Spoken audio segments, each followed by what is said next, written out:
Shall we start? Yes, please. Okay, welcome all of you. Today we are going to listen to a talk from ShiftTanks, and I thank IE Mechatronics students as a faculty advisor of IE Mechatronics and your mentor. I welcome you all to this talk, and I hope you will understand and will implement some part of it in your career in your coming times. And there's a team of students from Austria, and they all are engineers like you, and they are going to give you a perspective on how, as an engineer, we need to address a very serious issue which is going around in the world called climate change, and how different countries, including India, can play a major role in the coming times, and how we can contribute to become more efficient engineers, more efficient manufacturers, more efficient consumers. And I hope you all will take this all along your life to learn further and explore this aspect. So first of all, I welcome Roberto to start the presentation. Welcome, Roberto. You can please start your talk. Thank you very much for the kind introduction. Yeah, my name is Roberto, and I'm also very excited to welcome all of you to our second lecture, Students for Students, or Does Your Smartphone Make Glacier Small? We are ShiftTanks, which is a voluntary association from Austria, and we all are engineering students or partly already graduates, and we believe in a sustainable future. But we're more than certain that we can only reach this if we actively participate and contribute to that transition. And we are the group Global South, which means that we focus on the emerging and the developing countries all around the world, because we also believe that a sustainable future can only be truly sustainable if it's shared. So it's a great honor for us to give this presentation. Thanks again to Professor Panzari for giving us the opportunity to reaching out to you guys. And I mean, India is one of the most rapidly growing and developing countries. So it's more than obvious that we should give this presentation to you. And I'd suggest to dive into our perspective on sustainability and climate change. And let's stick to the smartphone, because I'm pretty sure all of you have their smartphones right around. I'm not sure, maybe lying on the table somewhere, maybe in your pockets. And in this lecture, you're actually allowed to use it, in contrast to maybe other university lectures. In fact, we would really welcome you to use it, because we have prepared a live survey with a couple of questions related to the content we're about to present. So please grab your phones and scan the QR code. Usually you can just use your camera and click on the link that's appearing. If that should not work, you could also join via fbr.io and typing in the code UNXPO. But I believe that the QR code should work fine. And we are already 15 participants. Don't worry, there is not yet any question. So we will air the question just when it arrives in the presentation. So, and we will always introduce the questions to you. When speaking about questions, we don't want this to be a very one-sided presentation. So we would like to emphasize you to ask questions as well. And so at any point of the presentation, if you have a question related to the topic, or maybe just to the general aspect of climate change or sustainability, feel free to just type in your question in the chat, and we will go through all the questions you're asking us at the very end of the lecture, and hopefully be able to give an answer. All right, we're already 35 people in the session, so I would suggest to jump right into the first question, which is also related to smartphones. The question is, how many different metals are contained in a smartphone? Is it 14, 26, 41, or 62? So don't worry if you don't know the exact answer. This question and all other questions about to come, they're not meant for you to know the precise answer, but the actual goal is to encourage you to think about it and to get the idea of the contents we're presenting. So let's have a look. 37 answers already, 4 more pending, but there are always some like ghosts in the session. So I'd say when we arrive at 40, we can look at the answers. Perfect. All right. So only 2.4% picked the 14. So most of you believe that there are like quite a variety of metals used in smartphones. The majority of almost 50% chose 41, 26 with 32%, and 62 with 26%. All right, so let's have a look at the answer. Well, you were correct that it's not 14, it's more than that. It's neither 41, so the majority was already wrong. What is the correct answer? It's actually 62, which is a crazy high number if you consider the total amount of around 90 metals in our periodic system of elements. So practically all known metals are used in our smartphone. Why is that? The main reason for that is that we as a customer, we seek more and better features.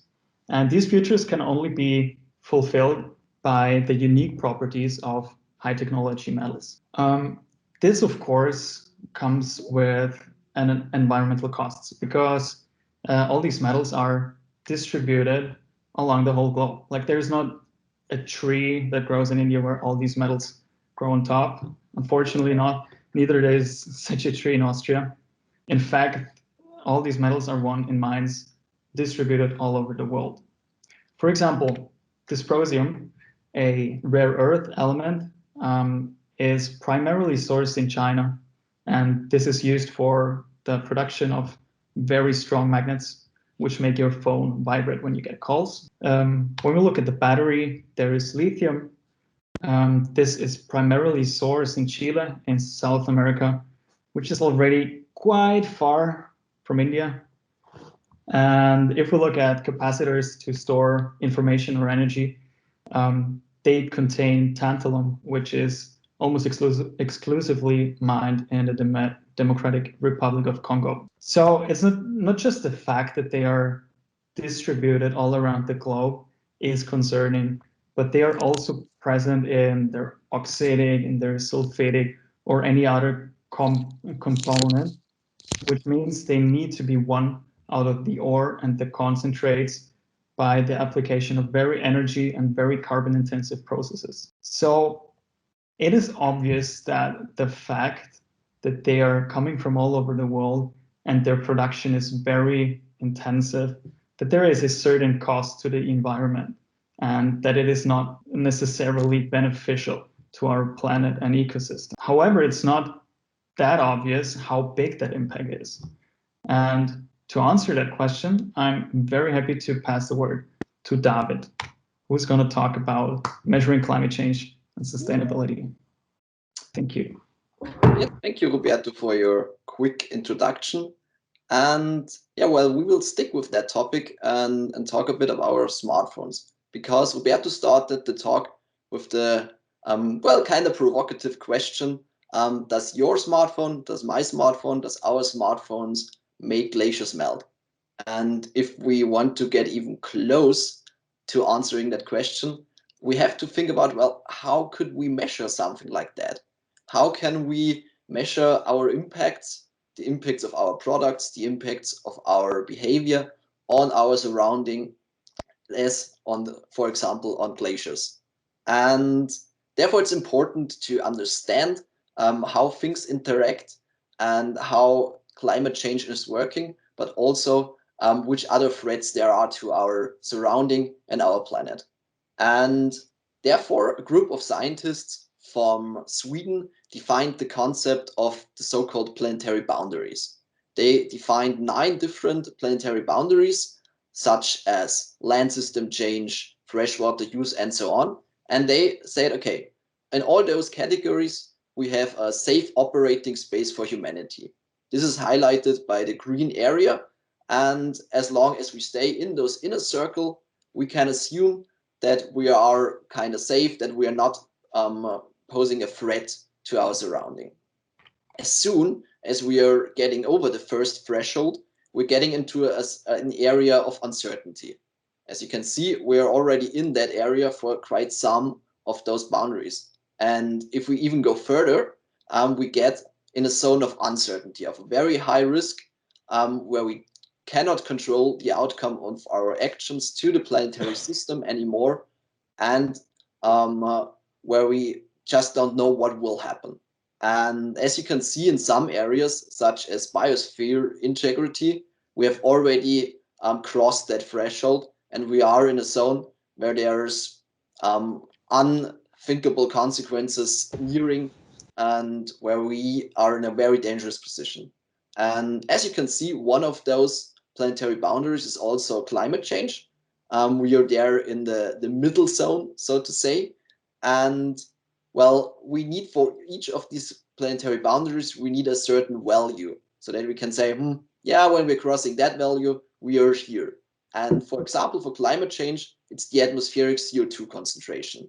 And there we can pretty much say above that value, we will probably or maybe face that consequences. If we're going higher, that will happen, and so on.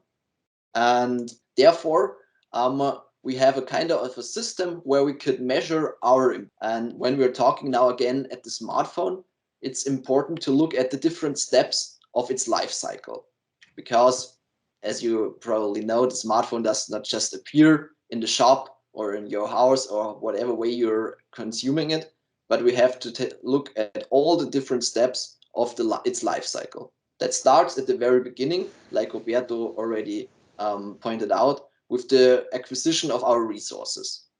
As we saw, we need a lot of different metals alone to put them in that very small smartphone and make it work the way we want it to work. When we get those resources by mining, we'll put them all together, ship them, let's say to China or where else that smartphone is manufactured, and produce it. Then it goes on.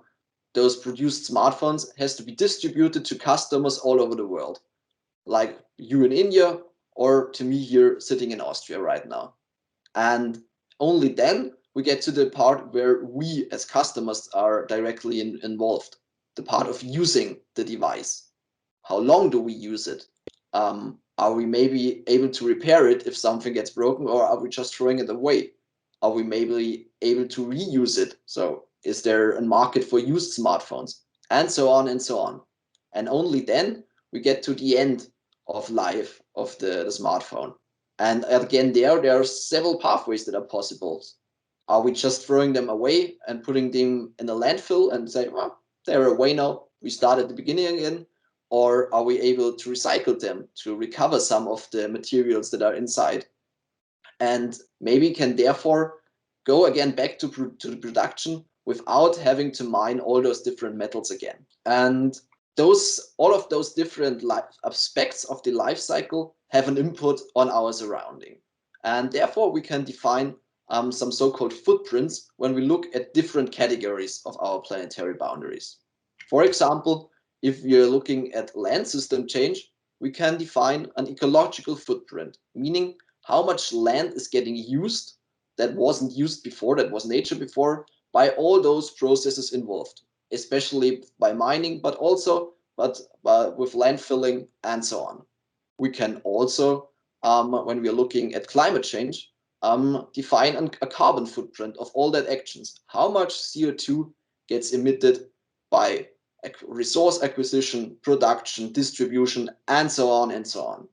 And if we look at how much water, especially fresh water, is used in all those processes, we can also define a water footprint. But we kind of have the problem, we cannot sum that up, because one is CO2 concentration, one is maybe liters water per smartphone or whatever, and that doesn't end up as one value. So we have to think about a concept how we can implement all those different and very different categories and have something like a way of calculating it and getting results for different categories. And therefore, the concept of the so-called life cycle assessment was implemented, which looks at all those planetary boundaries we talked before, and also all steps of the life cycle of our product. And well, just to give an example, what is a life cycle?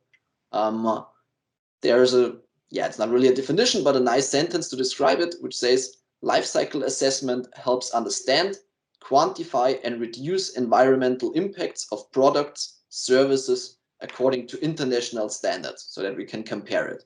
And therefore, we have all those processes happening in the whole life cycle, and we have input values and output values and something happening between.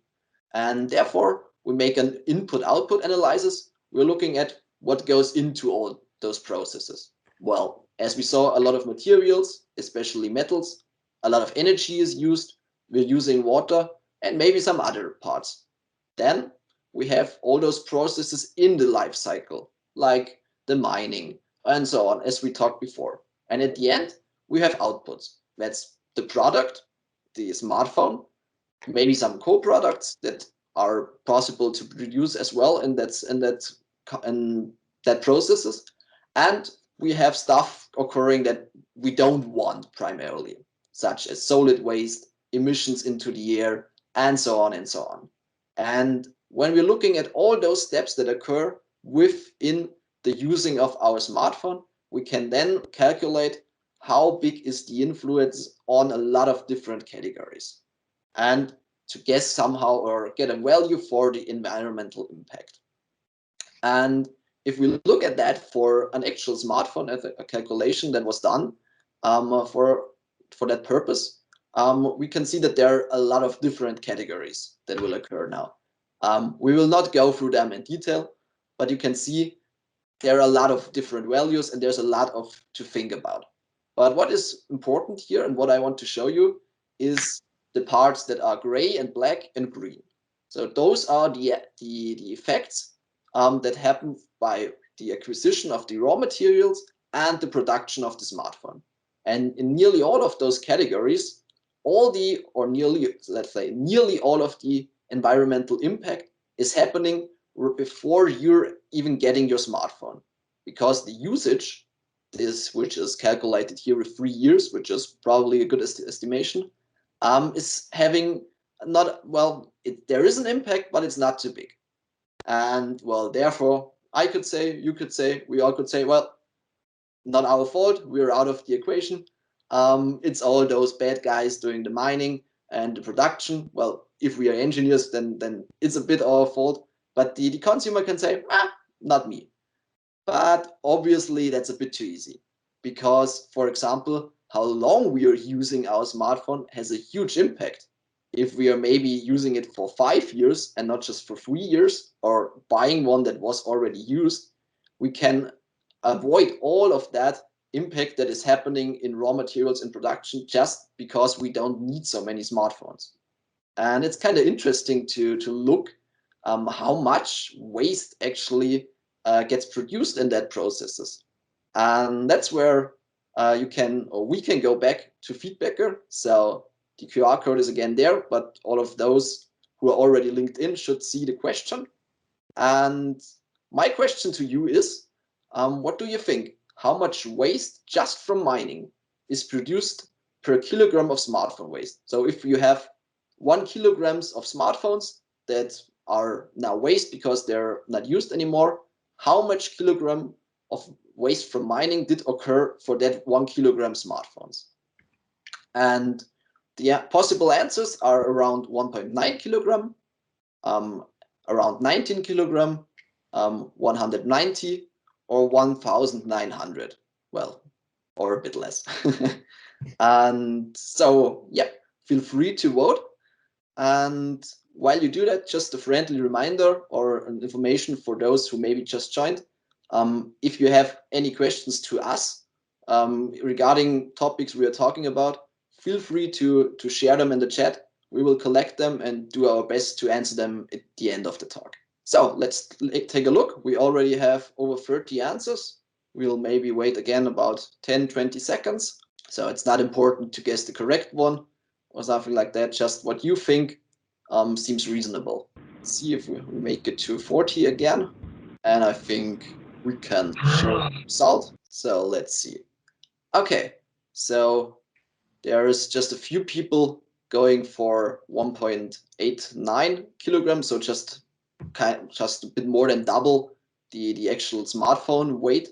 And then we have a kind of equal distribution between 18.9, 189, and 1,890, with 23, and then around a third of the answers. And let's see what the correct answer is.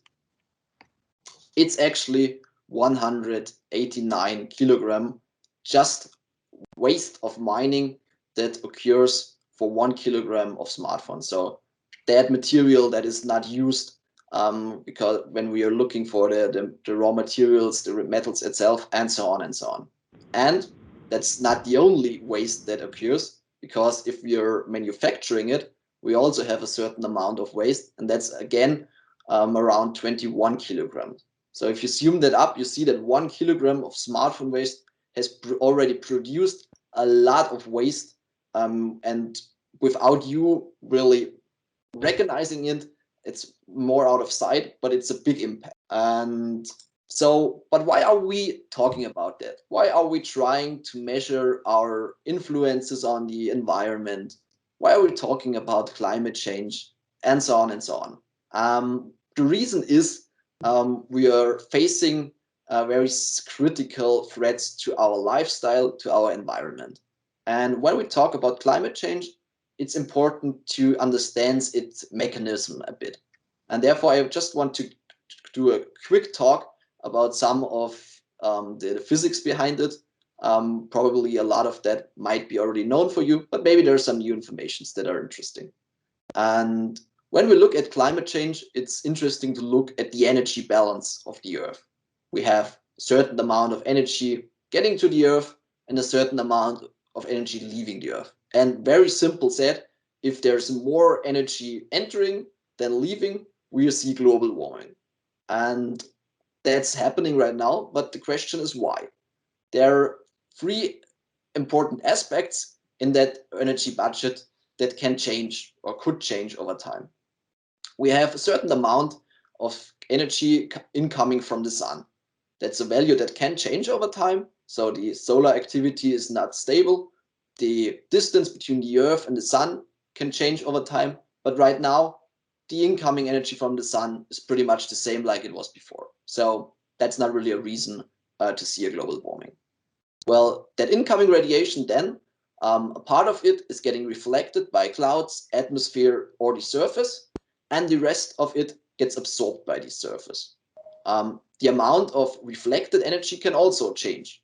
Therefore, you maybe have heard the term albedo. That means how much of the energy gets reflected and how much is absorbed. And white areas, such as glaciers and so on, reflect a lot of energy, while dark areas, such as the oceans and so on, absorb a lot of energy. And due to global warming, that albedo is actually changing in the way we don't want it, because glaciers are melting and so on. But that's not the initial reason why we're seeing global warming. Well, what happens then? The Earth has its own temperature and is therefore also emitting thermal radiation. And a part of it passes through the atmosphere and goes out to outer space, and an amount of it is absorbed by the atmosphere itself. And that is happening by greenhouse gases, such as CO2, CH4, and others. And that's the point where we are changing the system right now, because the amount of greenhouse gases is increasing, as we will also see on the next slide. Because we can look back a bit in the history of the Earth. So we have here a diagram over the last 800,000 years.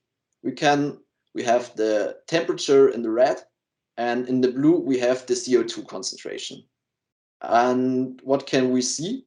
Well, at first we can see that there is a strong correlation between those two values. with rising temperatures, CO2 concentrations are going up, and if CO2 concentrations are falling, also temperatures are falling. And we can quite nicely see the change between cold ages, ice ages, and warm periods over that last time. And whilst in that time, the CO2 concentration was not the one that changed before, but the temperature, what is happening right now is we are seeing a dramatic increase in the CO2 concentration in a very short time period. Because when we're looking back in history over those last 800,000 years, we see that the CO2 concentration always stayed below our value of 300 ppm. And if you look at the scale of the temperature, we still saw temperatures changing around 12 degrees, which is enormous on a global scale. And right now, we're boosting that value up. And in 2019, we were around 410 ppm. And well, sadly, that is going up. I don't know the actual value from now, but it's probably already a bit higher than that. And therefore, we are already seeing temperatures rising on a global level. We have to expect that they will rise in the future even more. And we are already facing consequences right now. And we will have to face even stronger, more severe consequences in the future. And I want to talk a bit about some of that consequences that can be witnessed right now and that will occur even more in the future. So what is happening with the weather, with climate change? At first, we see an increase in weather extremes in general. So when we're talking about India, we saw over the last years a significant increase in heat waves. They're becoming hotter, longer, and more extreme. As far as I researched this, the Indian government is having a definition after which time period and what temperature something is called a heat wave. And the number of those events skyrocket over the last decade. Also, we will see, due to that rising temperatures, the fact that in the future, some regions may actually become inhabitable. What does that mean? We will see areas where the combination of the temperature and the humidity will reach levels where the human body is not able to cool itself down anymore by sweating. Meaning, if you are on the outside in these conditions, you will just die after, I don't know what the time period is, it probably depends on the temperature, but the body cannot cool down anymore and you will die. And sadly, this is affecting areas which are already having other problems, where a lot of poor people living. For example, will be a problem for example, in Bangladesh. And just imagine, if you are from one of these regions, you're already having a tough life, feeding your family and so on and so on. And now you will face that your area will become inhabitable, that you can just survive with air condition. But a lot of poor people cannot afford that. And so that's a very severe threat to areas, and people will migrate and leave those areas, facing a lot of problems for societies where they get the migration. Moving on, also a very actual topic, sadly, we will see strong tropical storms getting stronger. Why is that happening? The oceans are getting warmer, and therefore the storms can absorb more water and become more powerful. A good example from last year was Cyclone Amphan, which occurred in the Northern Indian Ocean in May 2020, and which was actually the the storm that caused the highest damage ever in that region, with 13.2 billion US dollars, and that is a lot. I don't know the comparison to the GDP of some countries, but that is a lot. And also right now, sadly, the guys on the West Coast, I think a bit more to the north from where you are also facing a tropical storm right now. And we can just hope that most people, or all of the people there, are safe. Also a very important topic for India is the monsoon. So as you know, agriculture in huge parts of India are depending on the occurring monsoon, and that it brings the precipitation it used to bring. And what will happen over the next time with climate change going on are three different things. At first, we will see an increase in heavy precipitation events. Like it can be seen on the picture, the events of very strong rain getting down in a very short time period will increase, leading to floodings and so on. But on the same time, we will also see a decrease of the steadily precipitation. So heavy precipitation events will get more often and stronger, but those regular light rain will decrease, making it difficult for the agriculture, because with strong events, soil is spoiled away and it cannot, and the water doesn't stay on the fields anymore. And also, that's just that's not very sure right now, but I saw some papers that agreed on that term, is also that we will see a decrease in the total precipitation in the long term, meaning also problems for agriculture in areas depending on that rainfall. And well, another topic that we are seeing also right here where I'm living is glacier retreat. Living here in the Alps, when I go out hiking and go to that areas, they're actually putting up signs where the specific glacier was 10 years ago, 20 years ago, 50 years ago, 100 years ago. And it's shocking to see you're, I don't know, 500 meters away from the glacier, and there's a schild saying, well, just 20 years ago, it was right here. And now it's back in the distance. There's the first grass growing. And that's a very dramatic way to encounter climate change. But also, we could say, bah, then the glacier is gone. Okay, now it looks different, but what is my problem? Well, there are a lot of areas in the world that are depending on the regular occurring melting water from glaciers in the summer. They need that for their agriculture and so on, like areas north of the Himalaya, for example. Also, with the retreat of glaciers and permafrost, we are seeing a destabilization of mountains, causing threats to people living in these areas.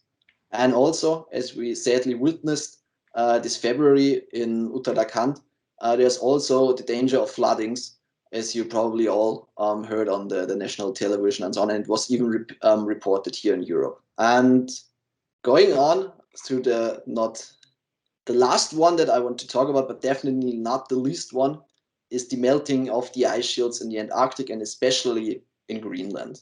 Due to the rising temperature that are rising especially strong in those areas, we are seeing sea levels rising already, and we will see a strong increase in sea level rise in the future. And therefore, a lot of people living in coastal areas, on islands, and so on, will be hugely threatened by that they have to leave their areas, that they have to migrate, and so on. And here we are going to have the next question. And as you see, the QR code is still there, but if you're still logged in, it will appear now. And the question actually is, what do you think? How many people will live in such areas that will be directly threatened by sea level rise by the year 2100? So possible answers are, is it 500,000 people? Is it 5 million people? Is it actually 50 million people? Or do you think it's 500 million people? So think about that numbers, and then we go to the survey and have a look. We already have a lot of votes. We'll give you again some time to answer the question. Okay, just some, let's say around 10 seconds, and then we'll have a look at the results. Okay, let's see what you voted for and how that fits within the correct answer. And we have just a few people going for 500 or 500,000 people or 5 million, and 53% saying it will be 15 million people, which is more than half the population of Germany, where I'm originally from. And 50% are even saying it will be 500 million people, so 500 million people, which would be like a third of the whole Indian population, even a bit more, I think. And well, let's have a look. Who's correct? Well, it's really the 500 million people. So it's estimated that 500 million people will be threatened by a sea level rise, and that's an enormous number when we think that around we have like 8 billion people living on the whole world, and 500 million from them will be directly threatened in a way of that they might have to leave the areas or at least take a lot of actions to protect themselves from rising sea levels. And that's occurring, of course, everywhere where we have coastlines.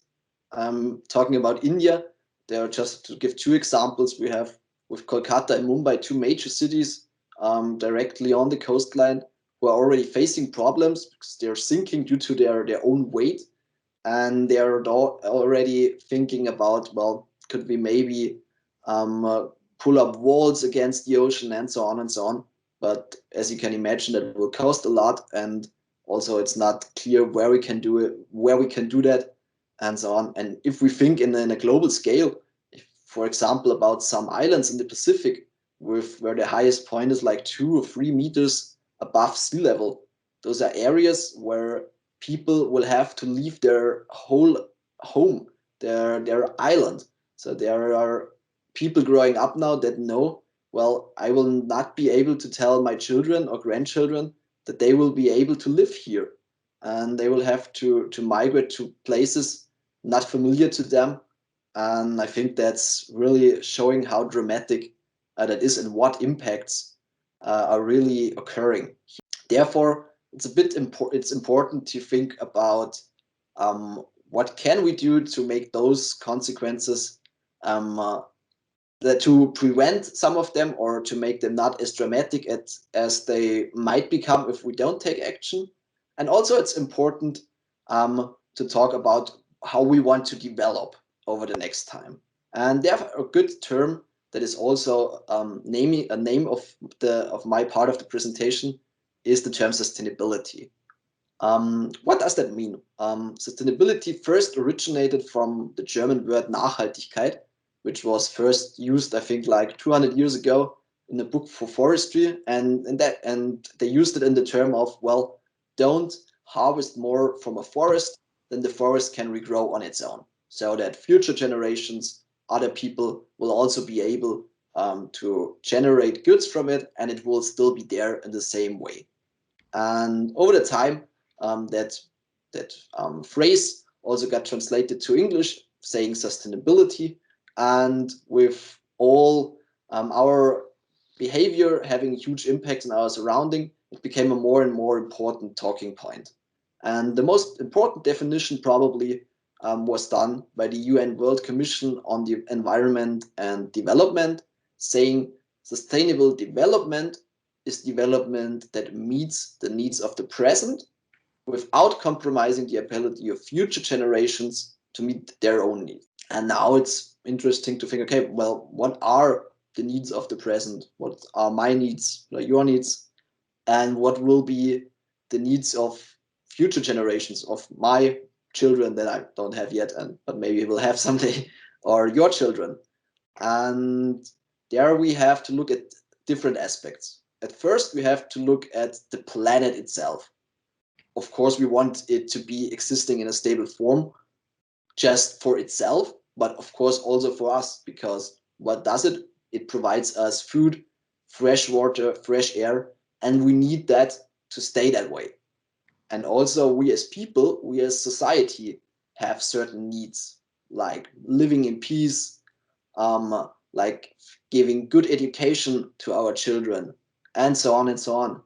And also there's the very logical desire to make profit. Profit maybe sounds a bit harsh sometimes, but think of it like you want your children to have a better way of living, better standard of living. That's something that generations of people around the world wanted and also want for the future. And well, the difficult part is now to combine those three aspects in a way that it still works, that it works for us, and that it will work for future generations. And therefore, the UN tried that by defining so-called sustainable development goals. And they defined 17 different goals, which come from those 3 different areas, and that include a lot of things that people need or should have right now and in the future. There's some social aspects, like no poverty, for example, like a quality education, gender equality, like meaning same chances for women and men and boys and girls. But also, as I already stated a bit, with the profit area, decent work and economic growth. But economic growth alone can be harmful to other development goals. Therefore, it's important to always see those development goals combined. And if we combine decent work and economic growth with the one on the left side, affordable and clean energy, we might be able to protect the environment, to give a good future for our children, and also have a good standard of living. And to work out how we can do that, that's a bit our task, your task, and the task of all people probably around the world. And to find out how we can do that for the future, it might be interesting to look back a bit in the past, especially in the past here in the West, in Europe, in the US, how we did several things. What did that cause? Why are we in a situation right now that is so problematic? And therefore maybe learn how we can do better. And therefore, I'm very glad to hand over now to Karin, which will give the next part of the talk and talking about blind alleys. Okay, hi everyone, and thanks, David. So I'm very excited to present to you the next part of the presentation, which is about blind alleys. And what do we mean by blind alleys? We mean mistakes that were committed above all by Western civilizations like the USA or Europe in the course of their industrialization. But these are also mistakes that keep going on all around the world. By blind alleys, we also mean the price we have to pay for these mistakes, not only the financial aspect, but also the social one, the human one. And finally, by blind alleys, we mean that continuing like this just doesn't make any sense. It just is not an option anymore, and there are way better ways the world could take. So to begin, we are going to make a little history class, and I hope I won't make you fall asleep. So since the industrialization, coal, oil, and gas are the world's primary energy sources. And due to the increasing demand for energy supply, also the CO2 emissions have increased rapidly. So now while we are going to see how the amount of CO2 emissions rises over the course of the last 250 years, we also want to take a closer look on some scientific findings and some historical events that maybe could have and should have changed something as the way things went. So we can see that basically before industrialization, CO2 emissions were non-existent. This all stopped when humanity started using coal and later on oil and gas. And in the year 1824, a scientist named Joseph Fourier already stated a connection between the interposition of the atmosphere and the temperature of the Earth. And although there was still no understanding of exactly what substance in the atmosphere was responsible for absorption of solar rays, a first basis for climate science was already created. Now we can see how it rises a little bit. So in 1859, another scientist identified the absorption of thermal radiation by complex molecules. And he noted that changes in the amount of CO2 in the atmosphere could produce climate change. So we're basically very low right now, but already we know that CO2 has something to do with our climate. In the year 1938, Callendar solved a set of equations, and those equations linked greenhouse gas emissions and climate change. So he found that a doubling of atmospheric CO2 concentration would result in an increase in the mean global temperature of 2 degrees Celsius. Now we are having a quite severe example of what the costs may be of the burning of fossil fuels. It's the London smog in 1952. I don't know how many people of you already heard of it, but it's quite known.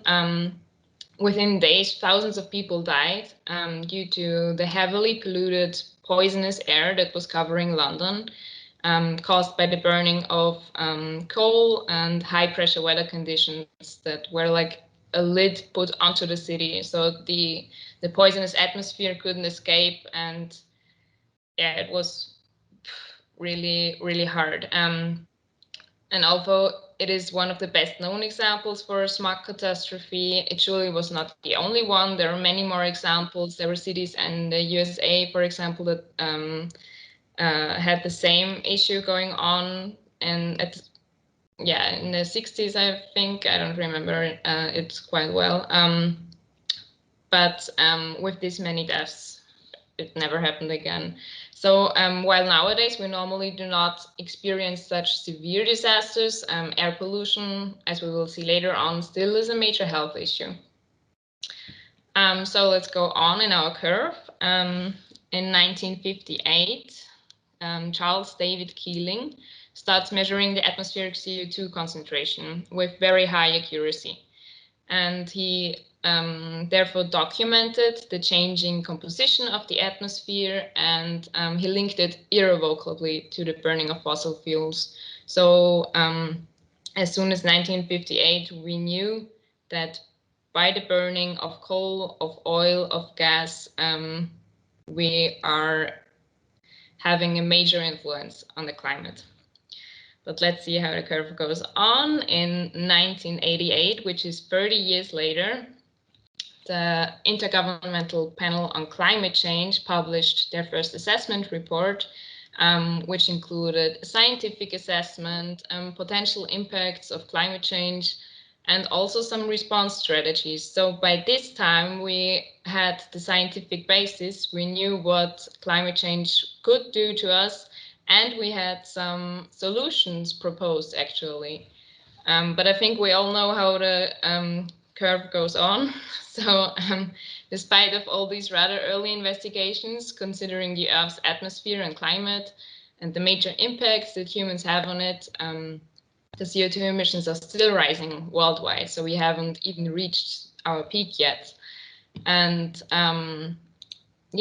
let's look at who emitted all the CO2 we are talking about on the next slide.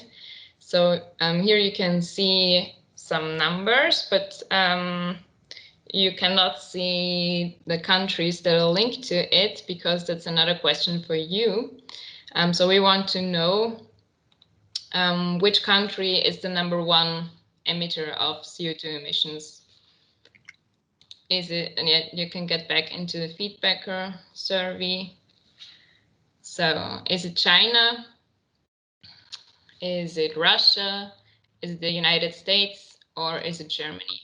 Maybe we can see how many of you voted. Let's wait a little bit more. All right, you can think a few more seconds, and then I think we can give it an end. All right, let's see. Oh, so the majority of you had a very clear answer. Almost 70% chose China. 7% of you chose Russia, 11% USA, and another 12% almost, and another 12% chose India. Okay, so it's not India, I can comfort you. It's not China. China is #2. So the United States actually have emitted the most CO2 throughout their history, with a total of 405 billion tons. And Germany, as the European country with the most cumulative CO2 emissions, accounts for 91.4 billion tons and ranks #4. On the other hand, we can see that India ranks #7 with 51.3 billion tons, and that is quite shocking because it is the second largest country in the world by population, with a population that's 16 times the one of Germany. So in comparison, well, Germany, yeah, backed it up a little bit. I'm sorry, but it's strong language.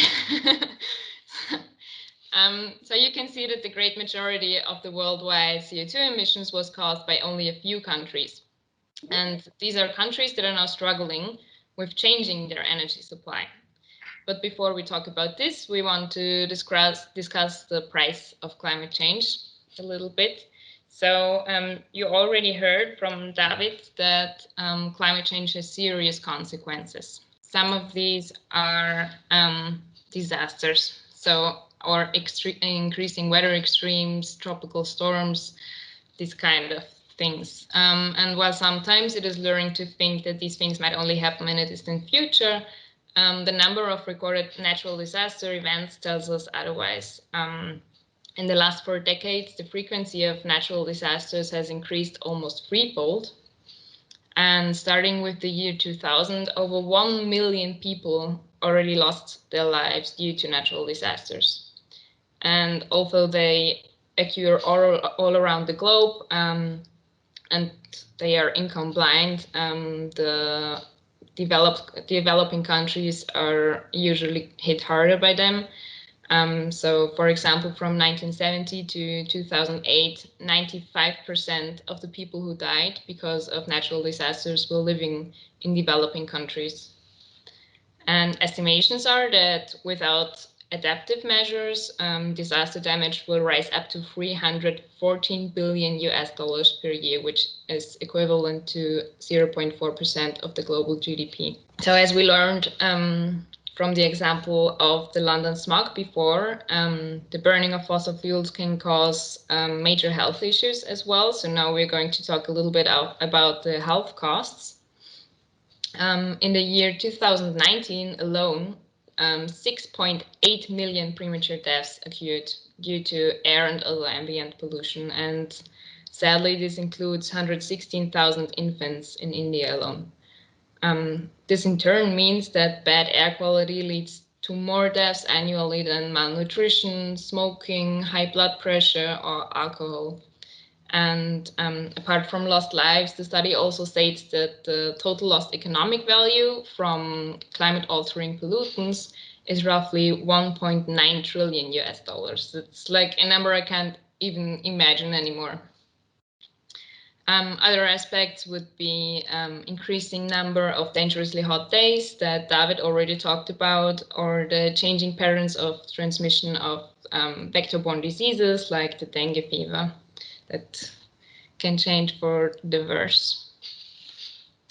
So we talked about a lot of costs now, and we see that climate change and environmental pollution do not only affect nature and humans negatively, but also harm the economy in the long run.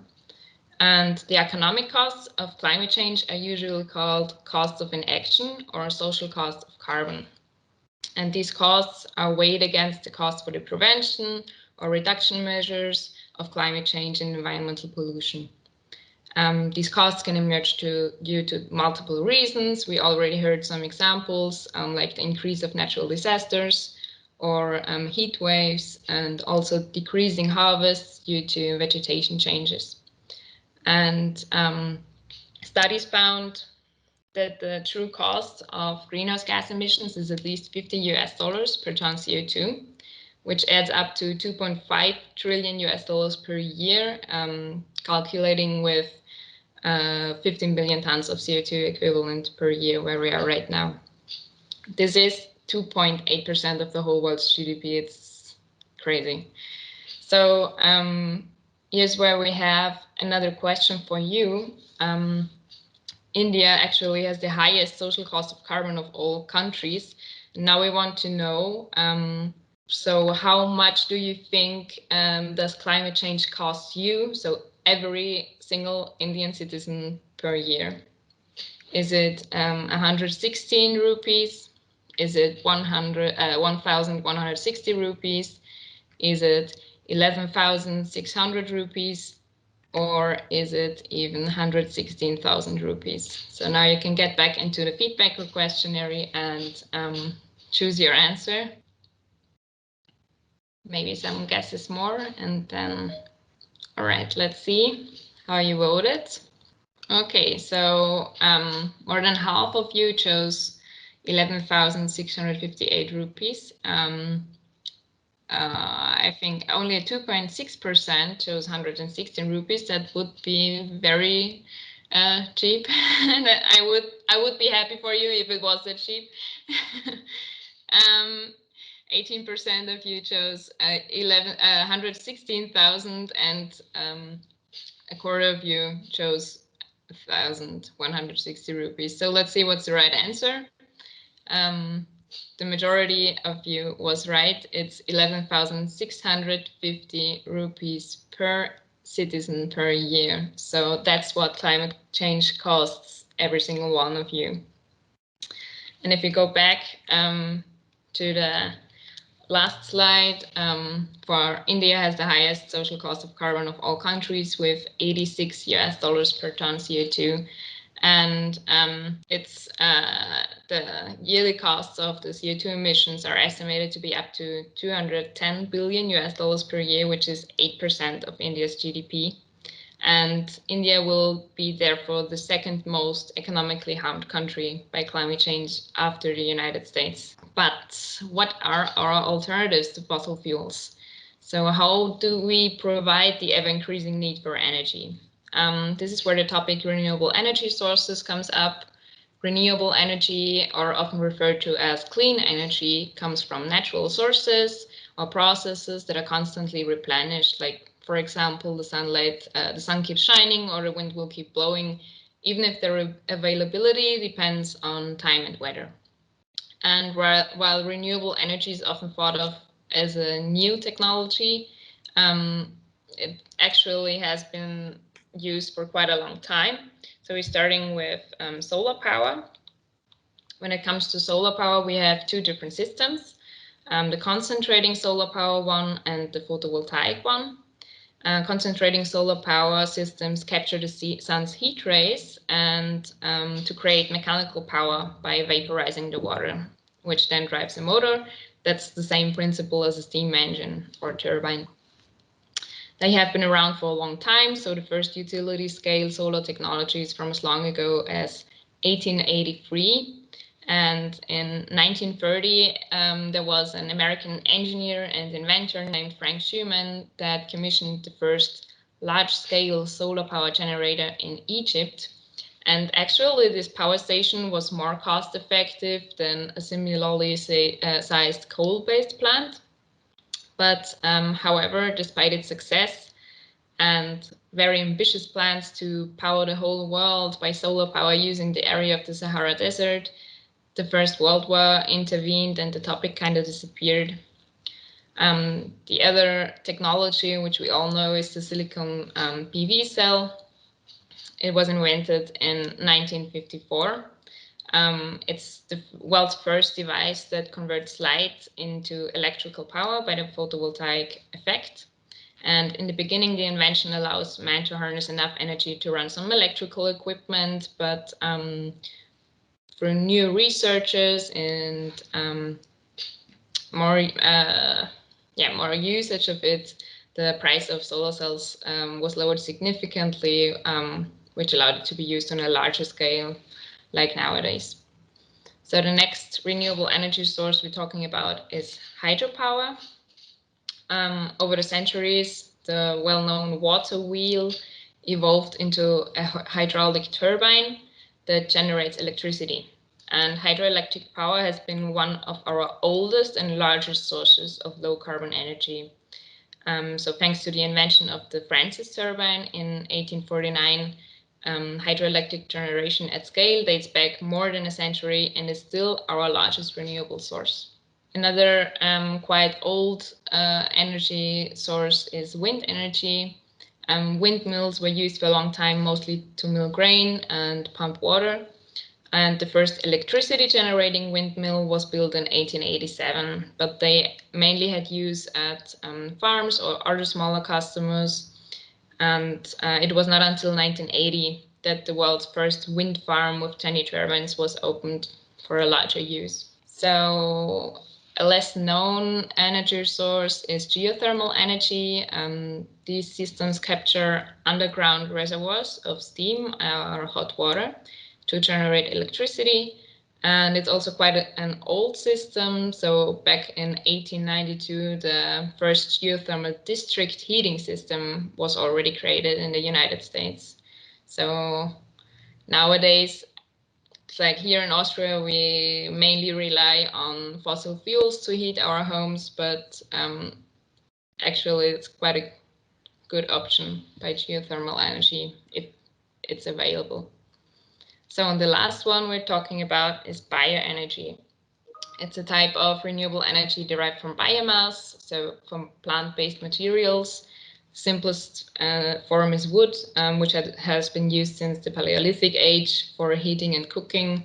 But later on, since the 1800s, like biofuels like ethanol were discovered. So now we are going to see how the renewables are represented in the energy mix of Austria.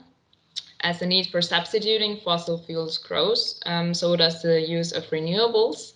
And in Austria, for example, if you compare the years 2000 and 2019, you will note a large increase of renewables. So wind increased 100-fold, solar power increased 300-fold. What you can also see is that hydropower has been a major energy source throughout the years. It accounts for a lot of for a whole yeah for a lot of the energy we use here in Austria. But we can also see that Austria relies way too much on fossil fuels, and that yet we have to get out of this blind alley of oil, gas, and coal towards cleaner alternatives. So that maybe in 10 years, wind will be 1,000-fold and solar will be 3,000-fold, so that it can be enough. But what are the costs of those renewable energies? So for a long time, fossil fuels were considered the cheapest option. And as we saw earlier in the example of the concentrated solar power, this is not always the case. So right now, we want to take a closer look. What you can see there are the levelized costs of electricity over time for different energy sources.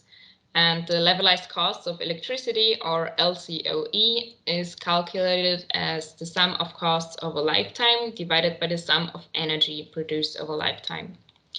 And what we can see is that the use of renewable energy sources does not only have a positive effect on our climate and environment, but also on our finances, because there are significant price drops. So, for example, if you look at the gray area, that will turn yellow right now, I think. Yeah, so that's the cost range of fossil fuels. And major renewable energy technologies such as photovoltaic, onshore wind, or biomass are now reaching LCOEs at the lower limit of the cost range of fossil fuels. So they're actually cheaper or kind of the same cost.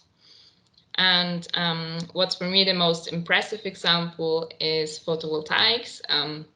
Within just 9 years, from 2010 to 2019, the price of photovoltaics dropped by 82%, which converted a very expensive way of producing electricity to a cheap and easily accessible technology. So now we can see that actually, it's not only for the climate, it's also for our finances, it's for our health. The better options would be renewable energies. So the rich and developed countries like Austria, like the United States, or like Germany, we all struggle with changing our primary source of energy. So we have to go back, we have to take a step back out of the blind alley and go another way.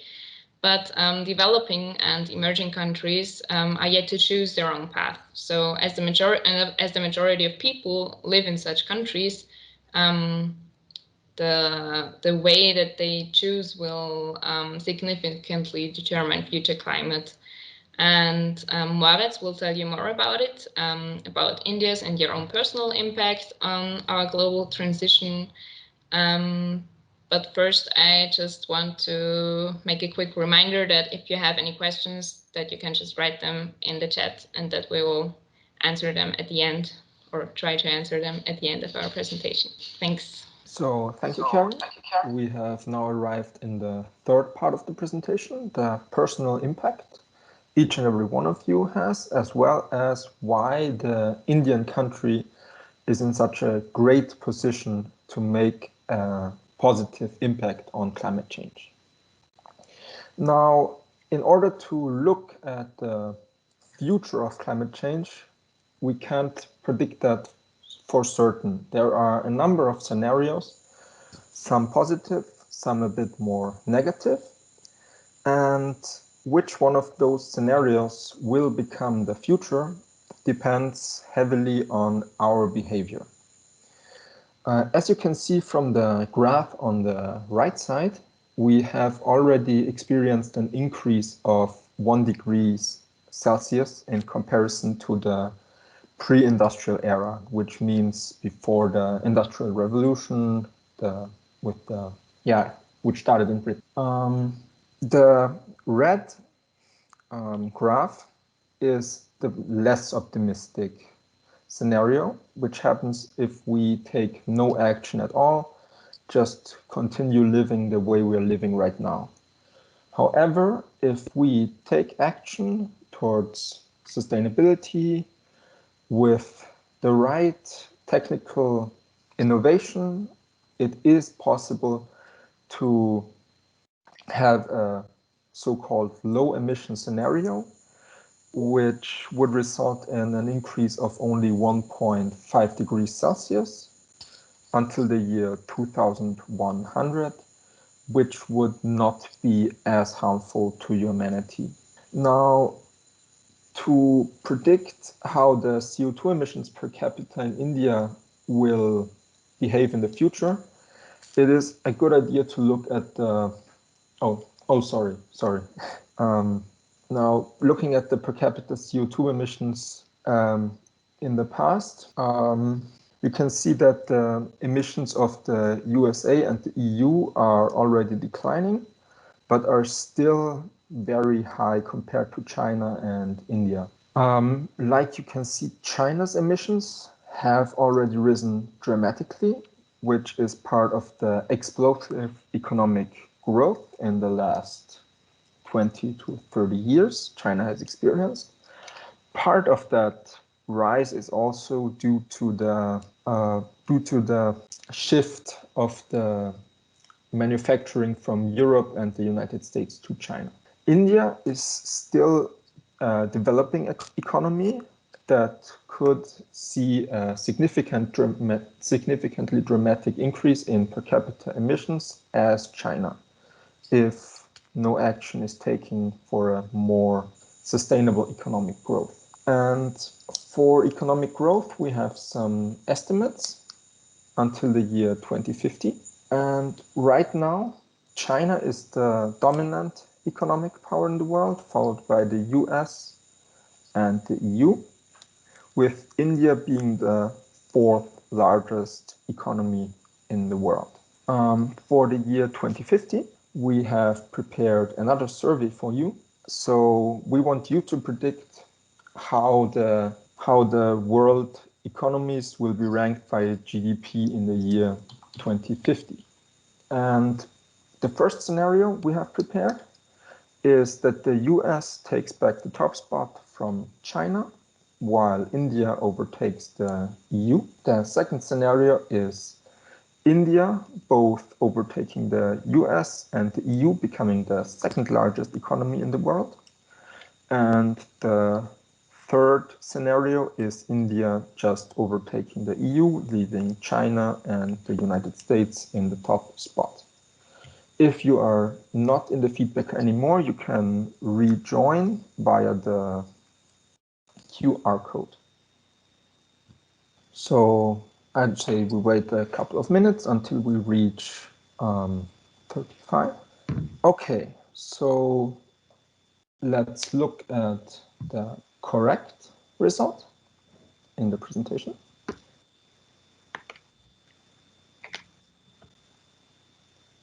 So most of you were actually right.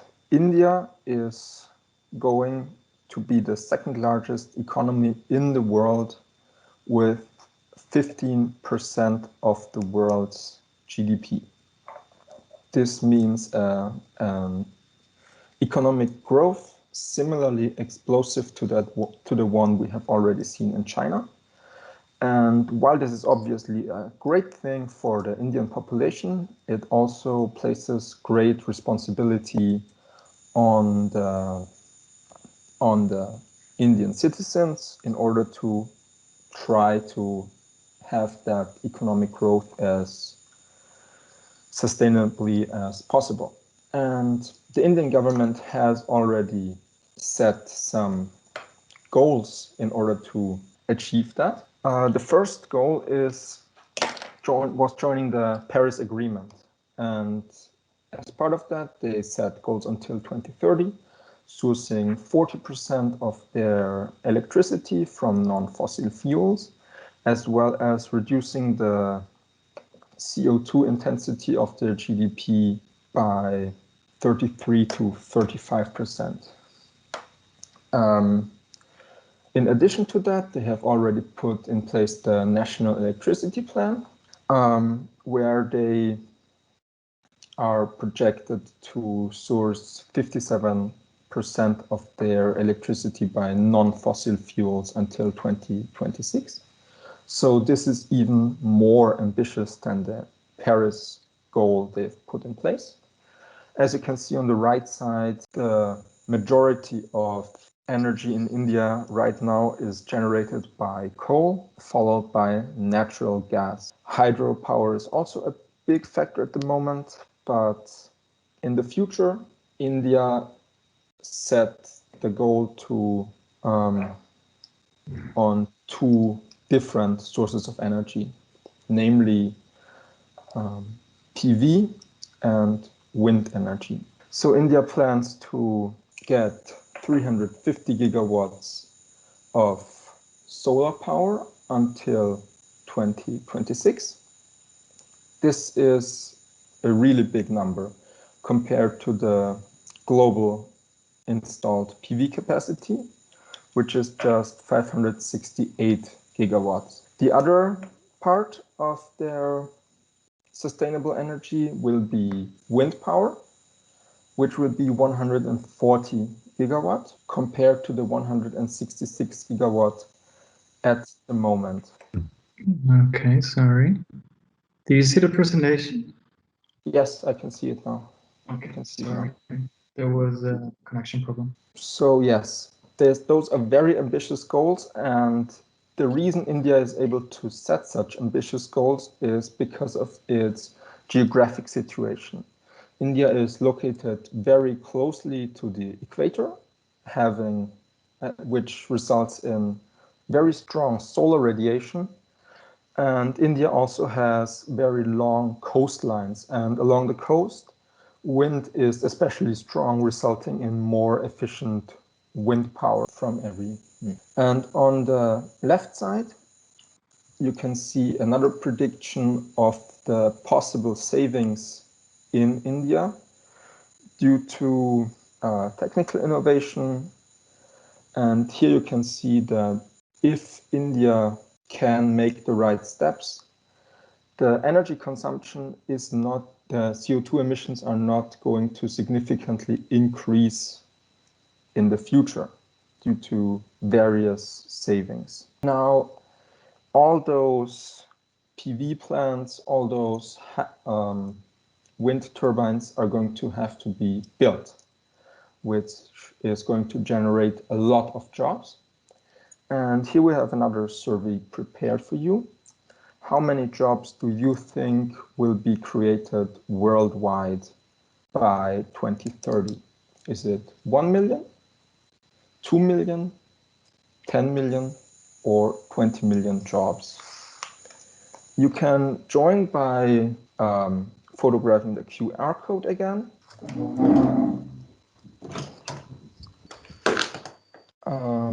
The link to the feedbacker is also in the right corner of the slide, or here you have the QR code again if you want to join.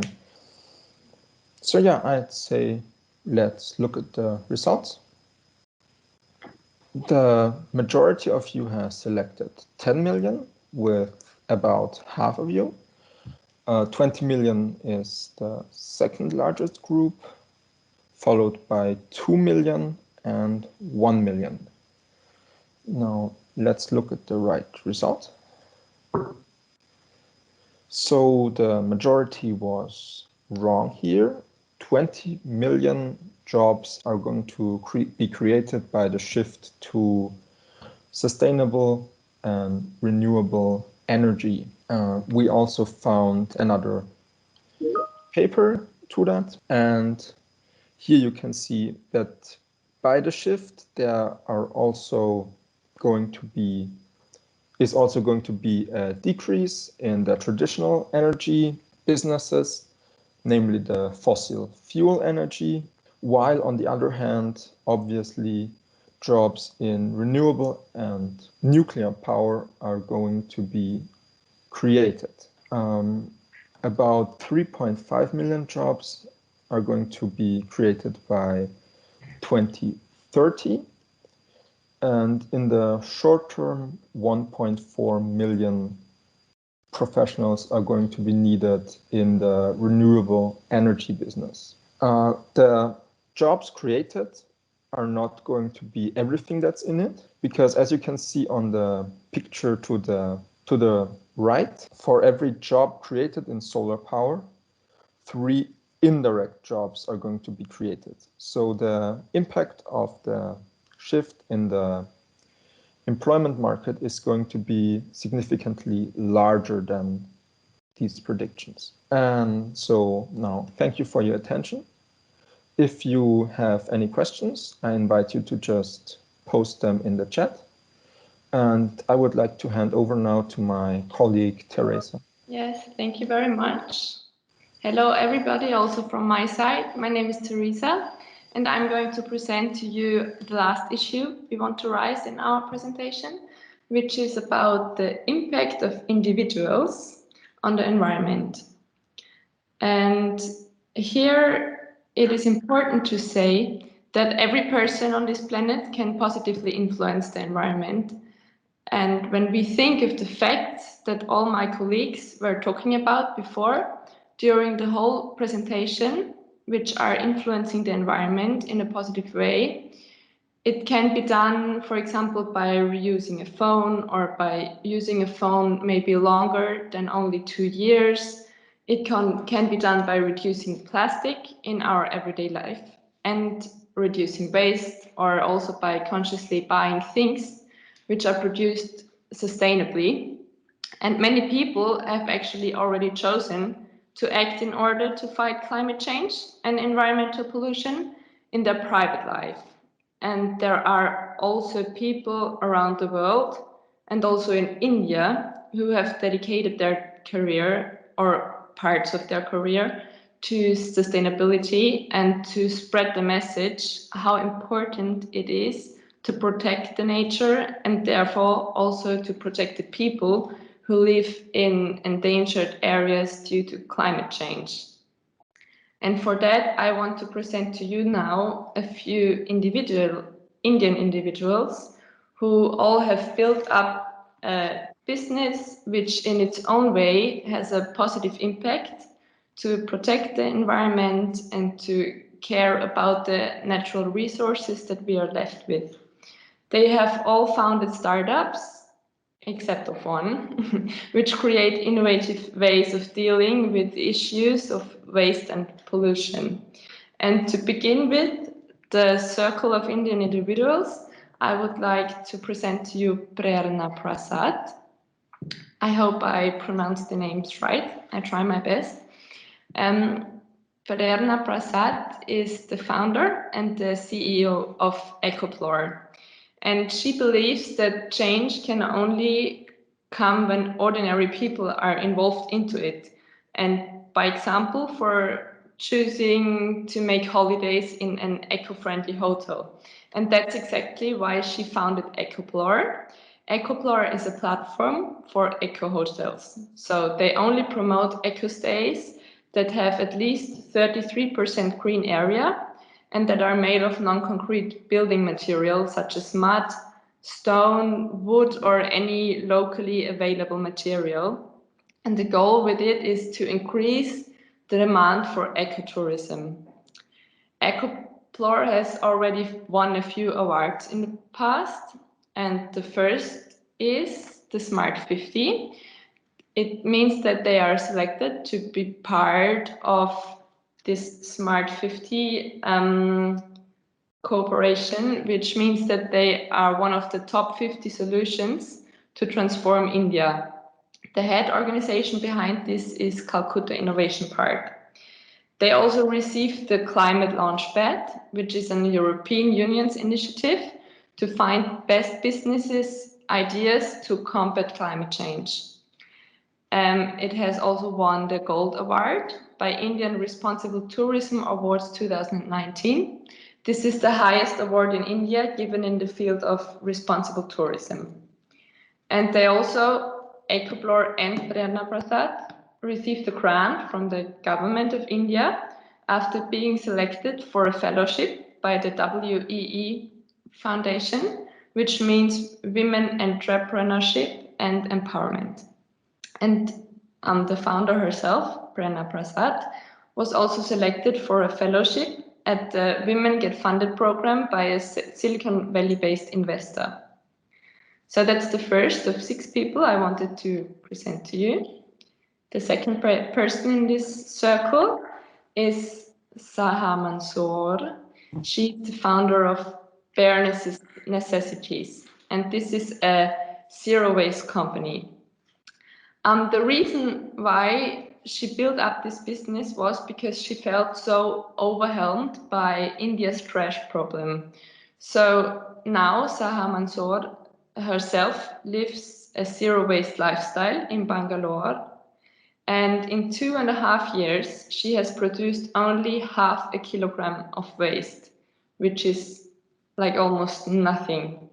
And on her journey to a zero-waste lifestyle, she realized that it was impossible to find personal care and home care products that didn't contain any harmful chemicals or that were not packaged in plastic. And that's why she founded Bare Necessities, because she wanted to be part of the solution.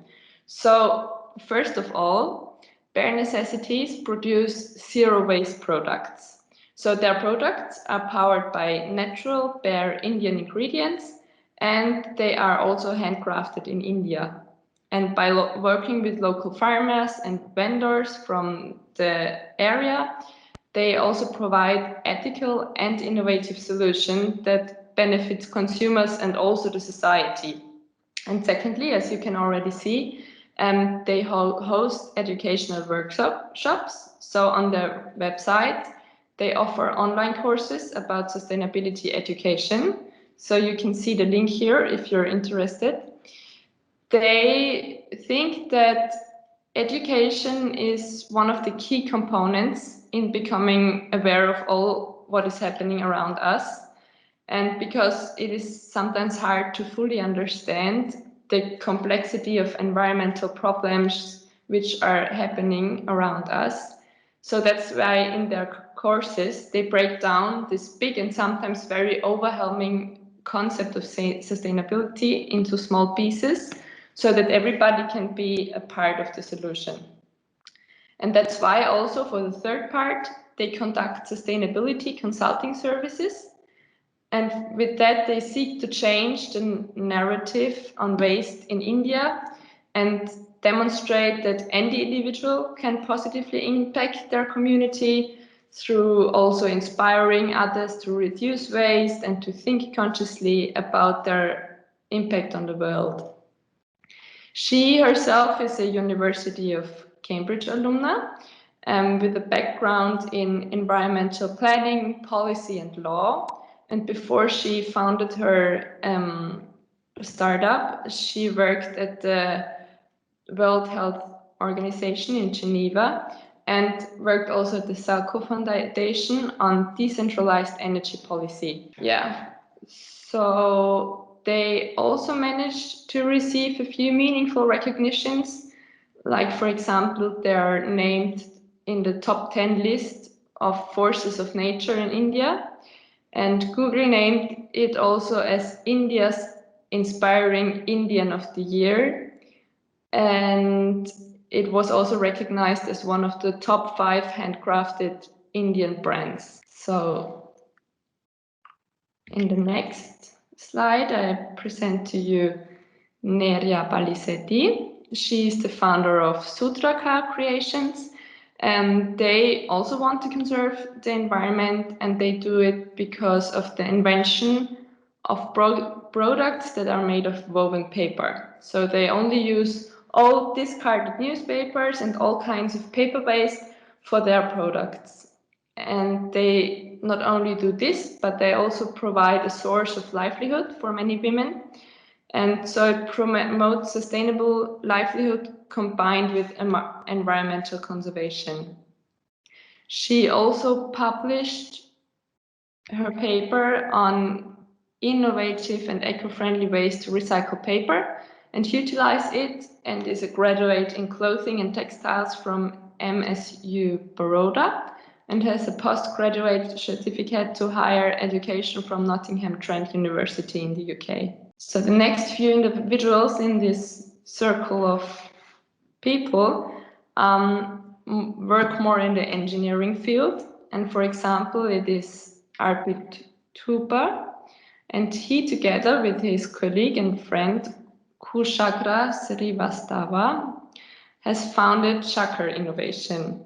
And the motivation behind their startup was the thought that everybody has the right to breathe clean air. And that's why they founded Chakra Innovation.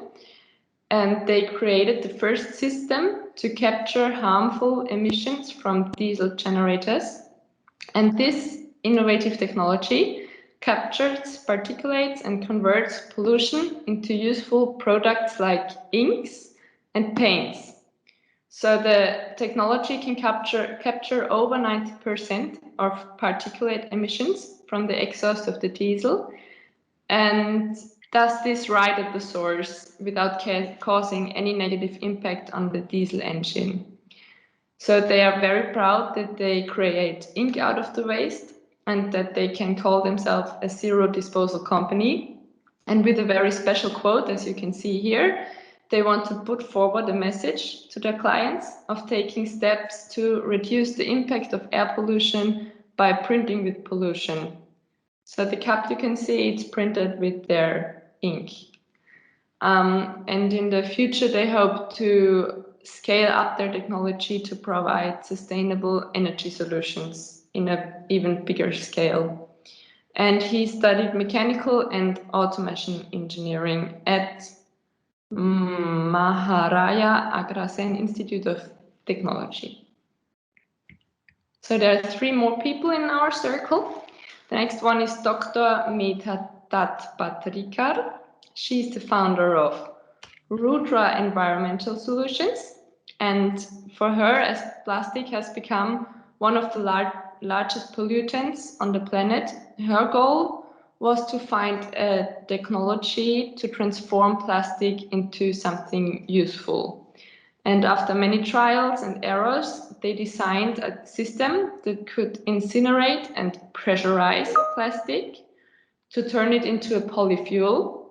This is a process that is called thermocatalytic depolymerization, so TCD. And among the residues is methane, which they reuse to power the machine. And there is also carbon black that can be mixed and used in construction materials.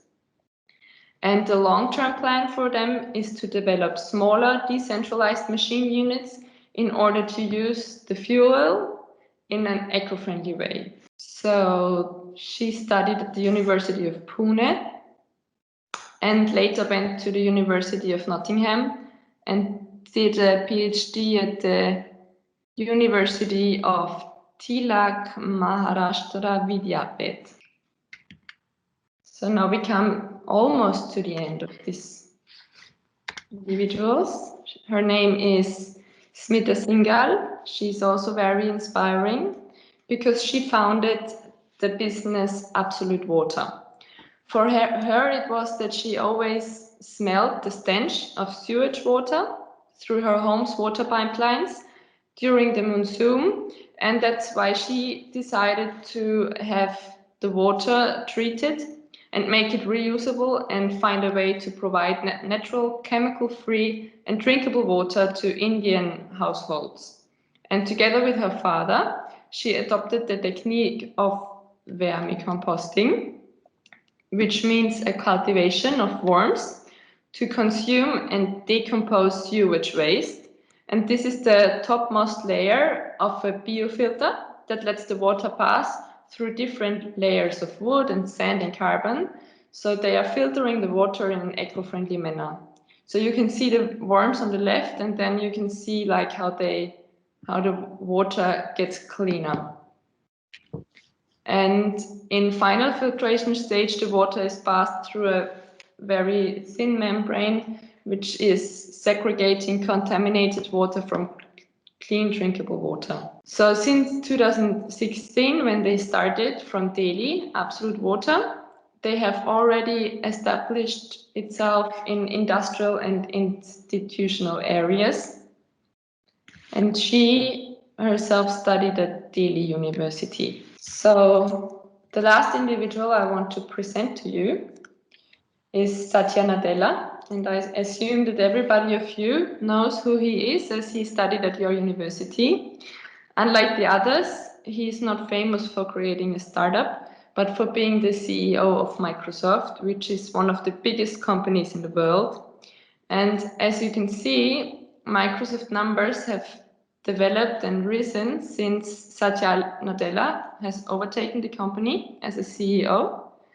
But what you might not know is that just 1 year ago, on the 16th of January 2020, he presented Microsoft's sustainability goals, which are that by 2030, Microsoft wants to reach the goal to become carbon negative, and not only for their direct emissions, but also for their supply chains. And they also have a second goal, which he presented, is that they are committing that by 2050, they will remove from the environment all the carbon that Microsoft has emitted either directly or for electricity consumption since the company was founded in 1975. So that's a very ambitious goal, and for that they have launched a $1 billion climate innovation fund to accelerate the development of new technologies and to get them to their goal faster. So as I already said, Satya Nadella received a bachelor's degree in electrical engineering from your university, the Manipal Institute of Technology. And after that, he did his master's degree at the University of Wisconsin in the US. So now he is the CEO of Microsoft, which is one of the biggest companies and well-known companies in the world. And as the CEO of Microsoft, he has such a huge impact that he, together with his entire team, they aim for sustainability goals which seem so far away, but which are still possible to achieve if people work together and rate these goals their #1 priority. And for this, Satya Nadella is asking all of us to work together by saying that we hope you will join us on this journey, because each of us must commit to do more in order for us to collectively achieve more. And with this quote, we come to the end of our presentation. We hope that we could tell you important facts that you didn't know before and that we inspired you, that it is important that we as engineers think about the environment when we do business, and that as engineers we have the opportunity to change the ways things are on a larger scale, and that it is actually possible to think big and also to think green. So today we have the knowledge, we have the technology, and we know it makes sense on so many different levels, as we have shown you before. So yeah, I hope we could inspire you, and we are very much looking forward to a discussion maybe now, or to answering your questions. So I would like to thank you on behalf of the entire ShiftTanks team for your attention. And as we said before, if you have any questions, please don't hesitate to ask, or you already asked. So there will be, we are all here to answer your questions. Thank you very much.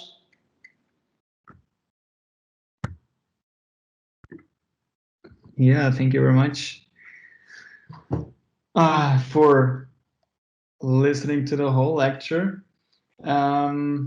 We have prepared your questions in another presentation, which Fabian is about to share with all of you, so we can hopefully answer them. Yeah, a lot of questions came in. I will share it.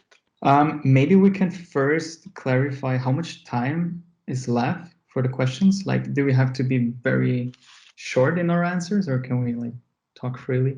Maybe Professor.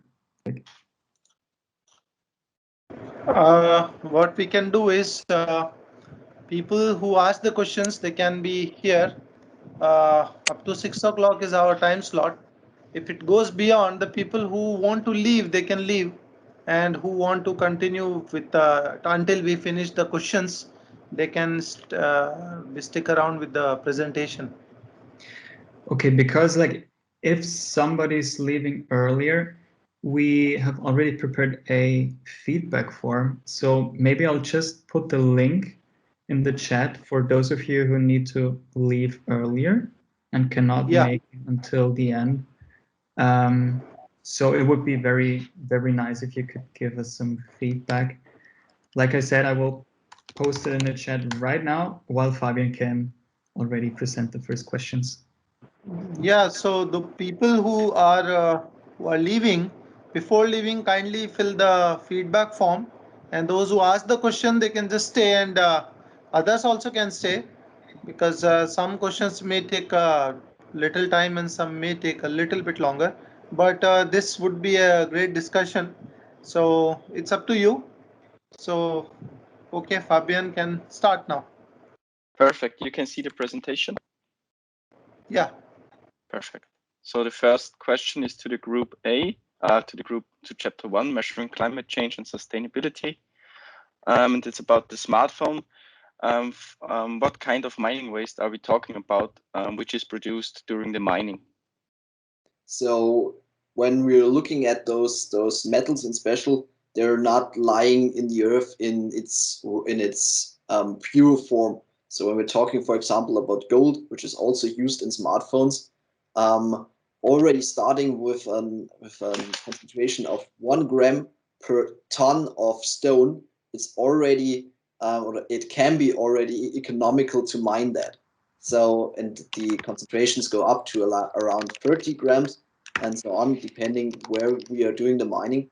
But you have to see that to get those metals out of the ground, there's a lot of surrounding stone that is not used.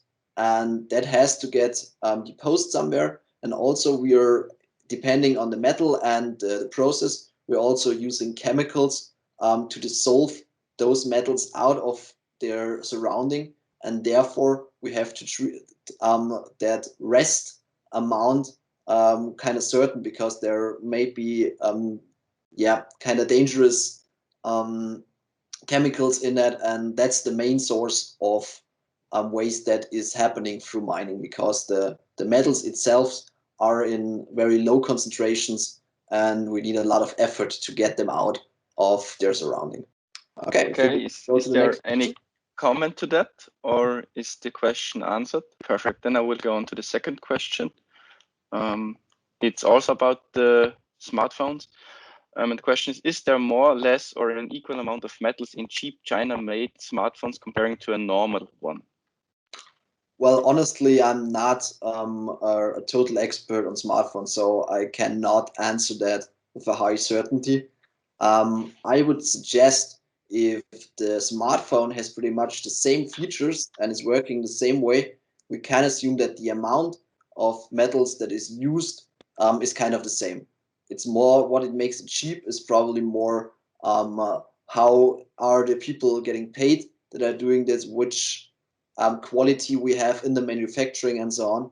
But the materials that we need, at least that's as far as I would say it, should be around the same because they are needed for certain purposes. And if you want a smartphone that has around the same functions, there will be the same amount and the same number of materials involved. Yes, I can underline that. So as soon as the smartphone offers the same features as, for example, Apple or Samsung, they certainly use the same materials. Well, obviously not exactly the same, but in terms of their elemental composition, a set of metals is required for certain features. So this doesn't change with the price. It's more about production and social conditions in the manufacturing of the products or economic techniques or tactics that lower the prices of Chinese products.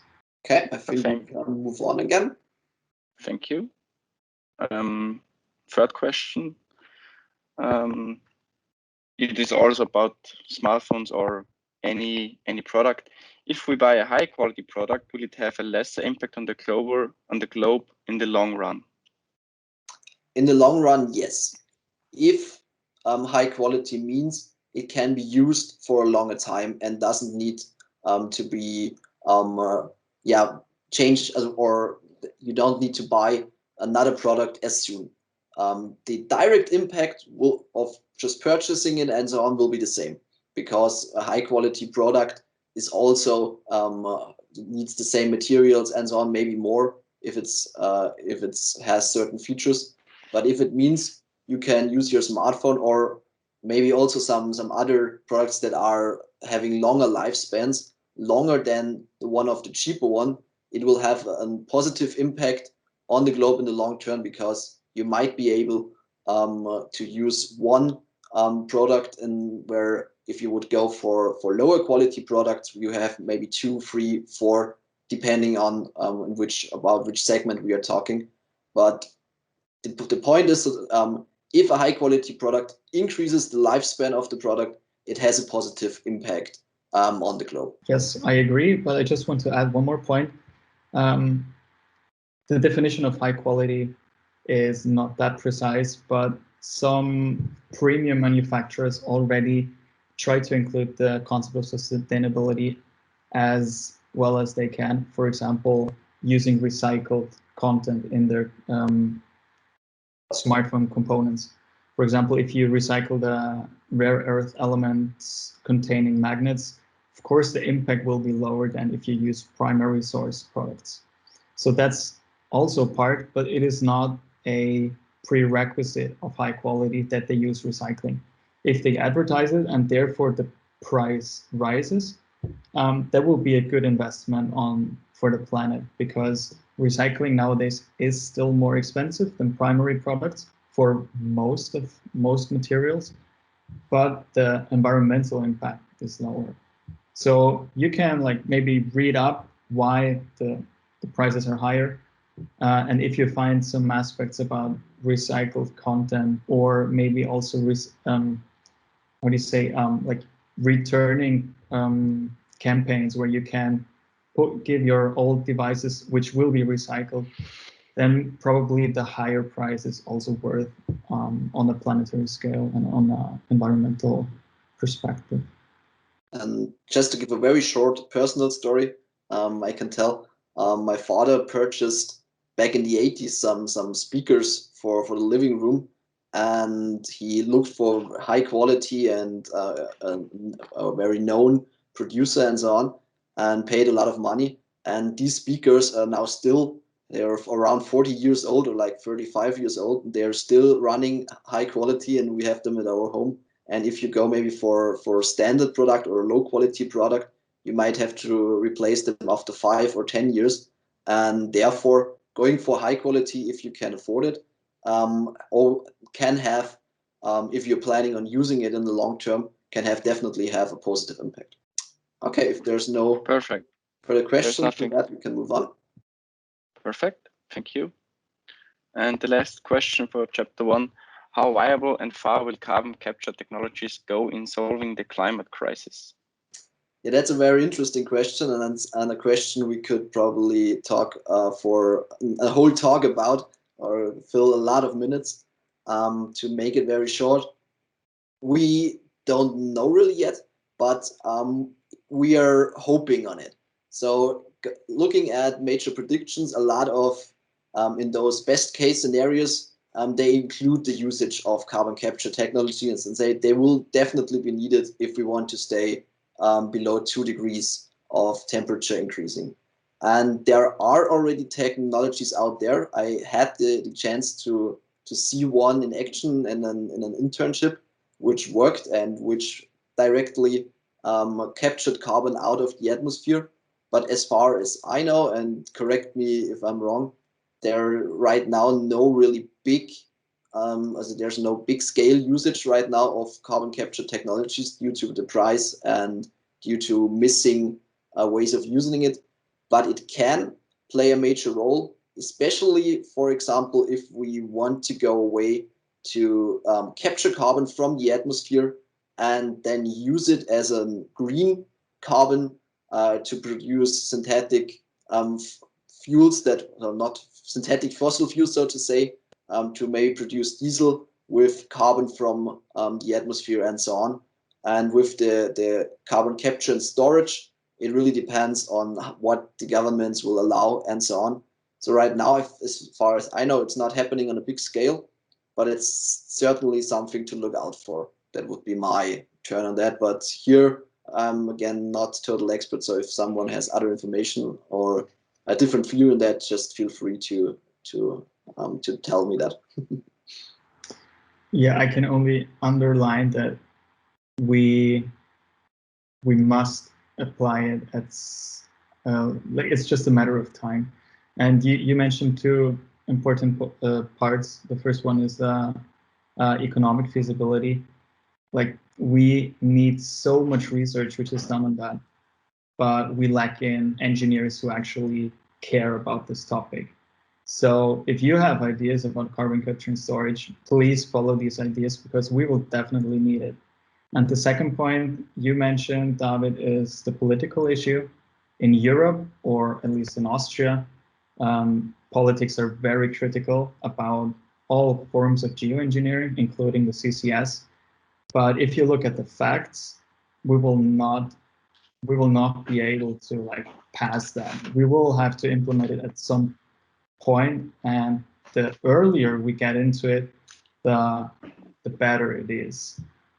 So keep that in mind. We have lots of problems to deal with, and this is one of the problems we need to find technical solutions. And it will definitely play a big role in our solution for the whole climate crisis. Perfect, thank you. So now we go on to the questions for chapter 2, blind alleys. And yeah, it's about solar panels. How many waste is produced during the mining and production of solar panels or of silicon? I'm sorry. And is it worth it? So I can't exactly answer the first question. I don't know exactly how much waste is produced during the mining and production, but I think we have to look at the bigger picture, because we also produce waste, and we have negative effects on the climate, on the environment, on animals, on plants, on everything by burning fossil fuels. So I think we have to look at the better option, even though it's not the perfect one. And what's also an important thing is that, for example, engineers find new and more sustainable ways of mining and dealing with the wastes they are producing during the mining. So that's why I would say that it is worth it because there are much worse impacts if we just keep going on like that. Like what we do right now is not producing wastes or not harming the planet in other ways. So I think we have to choose the better option. Maybe someone knows more about silicon, yeah, the mining of silicon of a group. Yeah, like that's a classical example for the implementation of LCA, the life cycle assessment, which was presented by David to you. Like for such a question, it's important to not only focus on the production stage, where like waste during production would be accounted to, but you have to look at the whole life cycle. Solar panels, for example, have a tremendous negative impact throughout their life stage because they do not cause any CO2 emissions, but produce energy. So there's actually a term for energy producing technologies, which is called the energy payback time, which is the time they need to produce all the energy which is used in the production. And it's under a year for modern PV panels, which means that they produce net more energy than is consumed. And that is actually the reason why I bring in energy is that if you look at the life cycle costs of such a plant, the share of the energy which is needed in production is much higher on the impact, on the environmental impact, than the actual products and the actual materials that go into that panel. So if you want to reduce the climate impact, you need to reduce the energy or source the energy from renewable sources, which is exactly where you need the solar panels for. And what Karen said, you need to compare the impacts with alternatives. And if you compare it to fossil fuels, solar panels will be sure outpace, no matter if it's coal, gas, or oil, in terms of their environmental impacts. So yes, it is definitely worth it. Thank you, guys. We go further. Is carbon offsets a viable option for industry nations? So I think this very much depends on where they are, where the money that you spend on these buying on these carbon offsets later is spent. So I think there's a lot of good investigation needed in order to answer this question for each carbon offset that you can buy. So yeah, I think it depends on what happens with the money. Maybe there are other options to spend your money that make more sense in terms of fighting against climate change. I am not really into the topic. Maybe someone else, but yeah, I think it also highly depends on why are you wanting to buy a carbon offset. So is it because you decide, oh, I want to fly around the globe 2 times a year and I want to feel better and therefore I'm buying carbon offsets, but it's just for my fun? Or is there, or do I want to offset carbon emissions I have to make? For example, I have to fly to a country for working or something like that. So is it something that are these carbon emissions I could not do? Then I think if I have the chance to avoid the emissions, always avoid the emissions. But if we're talking about emissions that I have to make, you can think about it, and I think then what Karen definitely say, you really have to look into the product or the what they are doing to make a carbon offset. And I think there can be a lot of scams around, and there you should be very careful to look in and try to look into detail and know what they are doing with the money and if it really is beneficial. Yeah, that would be my take on it. Yeah, thank you very much. And one last question. Aren't hydroelectric power plants, dams, a more reliable way of harnessing renewable energy than solar power plants? I think this pretty much depends on where you live. So, for example, in Austria, we have lots and lots of water and lots of bad weather. So, hydroelectric power plants for us, in terms of having a constant energy supply, are more reliable.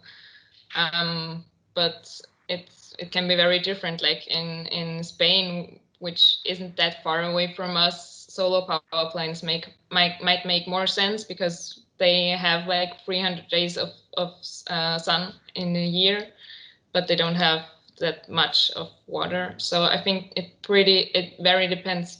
It depends very much on where you live and what the what your surroundings are like, what the weather conditions are like. I think it depends on the geographic, I think. And sometimes it's better to go with solar power plants and sometimes with hydroelectric power plants, as Karen mentioned. And also, I have to point out that we definitely will need both, because we have to generate so much electricity in the future with no carbon emissions, and therefore it's not a question of this or that way. So we will definitely need both technologies. Yeah, and when talking about reliability, of course, water flows 24/7. The sun shines not 24/7.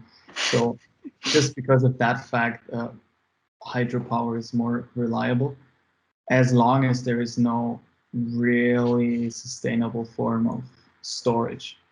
If there is a more sustainable or a very efficient way of storing the energy produced by PV, that downside could be eliminated, maybe. But that's another field of research where we need much more clever minds to come up with clever solutions. Thanks. I think there are 2 or 3 questions left. How much do you think had COVID crisis affected the amount of job prospects and GDP value of China? Now, in terms of job prospects, are you talking about the general economy or the sustainable sector we talked about in the presentation? I think it was about the sustainable sector. Now, for the sustainable sector, I feel like COVID is a bit catalytic. I think it will make the switch to renewable energies more rapid, because through the COVID relief funds, the government can add certain conditions to that and So there's add more funding to sustainable areas. And there's an addition to the question in the chat. I didn't mean China specifically, but the research data in general. Oh, yeah, okay, I understand. For the GDP values, I looked up some data from the International Monetary Fund, and it is still very vague because COVID is such a dynamic thing, and if you could really predict the GDP development in the future, I think you would become rich very easily by investment or something. But before the second wave, India was predicted to grow its GDP by 11% in 2021. Because of the strong second wave, this prediction has been slashed to 7.5% around, with China being predicted to grow 8.1%. Now, these are just some numbers I found in the internet, researching for the question real quick. The EU is only predicted to grow about 3.7%. So India, before COVID, India was the fastest growing economy in the world. I think that is going to continue in the future. However, it is important to see that in the context of the health crisis. In Europe and the US, the economic recovery is due to the vaccines and the good health system there. And I've heard in the news that is a problem in India, especially the vaccines. So I think the economic recovery in India will largely depend on how fast those needed doses of vaccines are going to get to India. You're talking about whether they will be produced in India or imported? Like the production of vaccines produces GDP. So if India was able to produce the vaccines themselves, that would result in a economic growth, or at least increase again. Is that what you meant? Sorry. No, I was talking about the opening in the US and Europe. Okay. Was made possible because of such fast vaccination. And those countries have a lot of money. They put firstly into developing the vaccines and were very, very quick to make contracts with the producers like Moderna, AstraZeneca, Pfizer, and therefore they had a lead on some of the developing countries, which in my opinion is a bit unfair. And I hope that India will be able to get its fair share of vaccines as soon as possible, so the economic downturn will not be as severe. Thank you. Thank you very much. And the last question, given that our main objective for shifting to renewable energy is the climate crisis, these sources do have a dark side to them in a way that they cause harm to the ecosystem to an extent. This harm will turn and affect the climate. Can this problem ever be tackled? Well, that's a very clever question. And I would like to point to LCA again, even though LCA is not like the perfect instrument, but it actually is the best available technique to discover the dark side, as you called it, of renewable technologies. And we have to be very aware of the fact that nothing is perfect and everything will have its negative impact on the climate. It's always one thing which will never be measured by an LCA is the reason why we actually need the technology. So it can compare different technologies that serve the same future, but it cannot define whether this future is needed or not. Meaning that energy is obviously the most important aspect to develop and to raise to higher standards of living. But we cannot answer the question how much energy is needed. So we need to think about what do we really need and which standards of life are sustainably possible on a global scale, because developing countries need to have the opportunity to get to at least states of life where poverty is eliminated, where there's no hunger anymore. And to deal with that gap that is to be overcome today, we need some kind of technology. The question if we can close that gap without surpassing thresholds in the climate crisis, there will be also reliable on future technological improvements. I don't believe that we have all technologies right now which would be needed.